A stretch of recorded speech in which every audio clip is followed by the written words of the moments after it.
Mardi 11. Toutes les passes étaient bloquées par quelques voiles anglaises. L'empereur semblait encore incertain sur le parti qu'il prendrait. Il s'était question de bâtiments neutres, de chasse-marée montés par de jeunes aspirants. On continuait de propositions du côté de la terre. Mercredi 12, l'empereur débarque à l'île d'Aix, au milieu des cris et de l'exaltation de tout. Il quittait les frégates. Elles avaient refusé de sortir sous la faiblesse des caractères de la part du commandant, soit qu'il aurait reçu de nouveaux ordres de la part du gouvernement provisoire. Plusieurs pensaient que l'entreprise pouvait être tentée avec les quelques probabilités de succès. Cependant, il faut convenir que les vents seront constamment défavorables. Jeudi 13. Le prince Joseph est venu dans les jours voir son frère à l'île d'Aix. L'empereur, vers 11 heures du soir, est à l'instant de se jeter dans la chasse-marée du Perron avec plusieurs de ses paquets et de ses gens.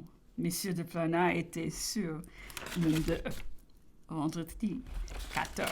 Je retourne à 4 heures du matin avec le général Lallemande à bord du Bellerophon pour savoir qui n'était arrivé. Aucune réponse. La capitaine anglais nous dit qu'il attendait à chaque minuit et ajouta que si l'empereur voulait à cet instant s'embarquer pour l'Angleterre, il avait autorité de la recevoir pour l'y conduire. Il ajoutait encore que d'après son opinion privée, plusieurs autres capitaines présents se joindront à lui.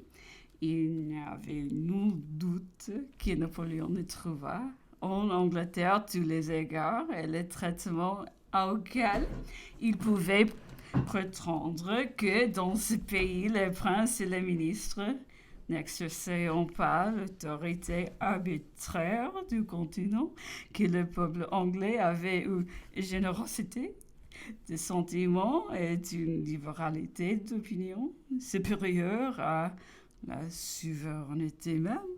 J'ai répondu que j'allais faire part à l'empereur de l'offre du capitaine anglais et de suite sa conversation. J'ajoutai que je croyais assez connaître l'empereur Napoléon pour penser qu'il ne serait pas éloigné de se rendre de confiance en Angleterre même, pour y trouver la facilité de continuer sa route vers les États-Unis. J'ai peigné la France, lui dit, de la Loire, tout en feu, les espérances du peuple se tournant toujours vers Napoléon, tant qu'il serait présent, les propositions qui lui étaient faites, et du côté à chaque instant sa détermination absolue de ne servir ni de cause ni de prétexte à la guerre civile. La générosité qu'il avait eue d'abdiquer pour rendre la paix plus facile, la ferme résolution où il était se débannir pour la rendre plus prompte et plus entière. Le général Lallemande, qui, condamné à mort, était intéressé pour son propre compte dans la résolution que l'on pouvait prendre, demanda au capitaine Maitland, avec qui il avait été jadis de connaissance en Égypte, dont il avait même été, je crois, le prisonnier, si quelqu'un tel que lui, compromis dans les troubles civils de son pays, pouvait avoir jamais à craindre d'être livré à la France, venant ainsi volontairement en Angleterre. Le capitaine Maitland affirma que non et repoussa le doute comme une injure. Avant de nous quitter, nous résumâmes. J'ai répété qu'il serait possible que vu les circonstances de les intentions arrêtées de l'empereur. Il se rendit après l'offre du capitaine Maitland pour y prendre ses sauf-conduits pour l'Amérique. Le capitaine Maitland désira qu'il fût bien compris qu'il ne garantissait pas qu'on les accorderait et nous nous séparâmes. Au fond du cœur, je ne pensais pas non plus qu'on voulût nous les accorder, mais l'empereur ne voulait pas que vivre tranquille. Il était résolu de demeurer désormais personnellement étranger aux événements politiques. Nous voyons donc sans beaucoup d'inquiétude la probabilité qu'on nous empêcha de sortir d'Angleterre. Mais là, c'est borgnant. Tout aussi, sans doute, la croyance de Maitland. Je lui rends la justice de croire qu'il était sincère et de bonne foi, ainsi que les autres officiers dans la peinture qu'il nous avait fait des sentiments de l'Angleterre. Nous étions de retour à 11 heures. Cependant, l'orage approchait, les moments devenant précieux. Il fallait prendre une partie. L'empereur nous réunit en une espèce de conseil. On débattit tous les chances. Les bâtiments d'un roi parurent impraticables. Il n'était plus question de chasse mariée. La croisière anglaise était inforçable. Il ne restait plus que de revenir à terre, entreprendre la guerre civile ou d'accepter les offres présentées par le capitaine Maitland. On s'arrêta à cette dernière partie. En abordant le Bellerophon, disait-on, on serait déjà sur le sol britannique. Les Anglais se trouvaient liés de cet instant pour les droits de l'hospitalité, estimés sacrés chez les peuples les plus barbares. On se trouverait de ces moments sous les droits civils du pays. Les Anglais ne seront pas assez sensibles à leur gloire pour ne pas saisir cette belle circonstance. Avec avidité, alors Napoléon écrivit au prince régent: Altesse royale, en but aux factions qui divisent mon pays est à l'inimité des plus grandes puissances de l'Europe. J'ai consommé ma carrière politique. Je viens comme Thémistocle de m'asseoir sur le foyer du peuple britannique.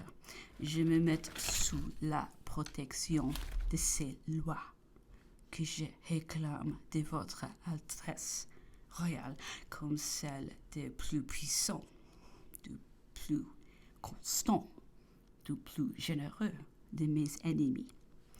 Je repartis vers les 4 heures avec mon fils et le général Gourgaud pour retourner à bord du Bellerophon, d'où je ne devais plus revenir.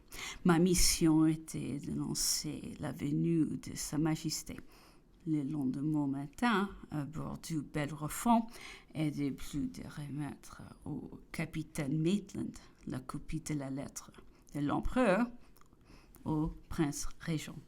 La mission du général Gourgaud était de reporter immédiatement la lettre même de l'empereur au prince régent d'Angleterre en personne. Le capitaine Maitland lut cette lettre de Napoléon qu'il admira beaucoup. On laissa prendre copie à 2 autres capitaines sous secret jusqu'à ce qu'elle devint publique et s'occupa d'expédier son délai. Le général Gourgaud à bord de la corvette le Slaney.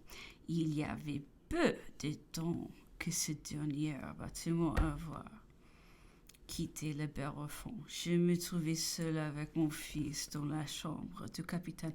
Maitland avait été donné des ordres. Il rentra précipitamment, le visage et la voix altérés. Comte de las Casas je suis trompé. Quand je traite avec vous, je me démunis d'un bâtiment.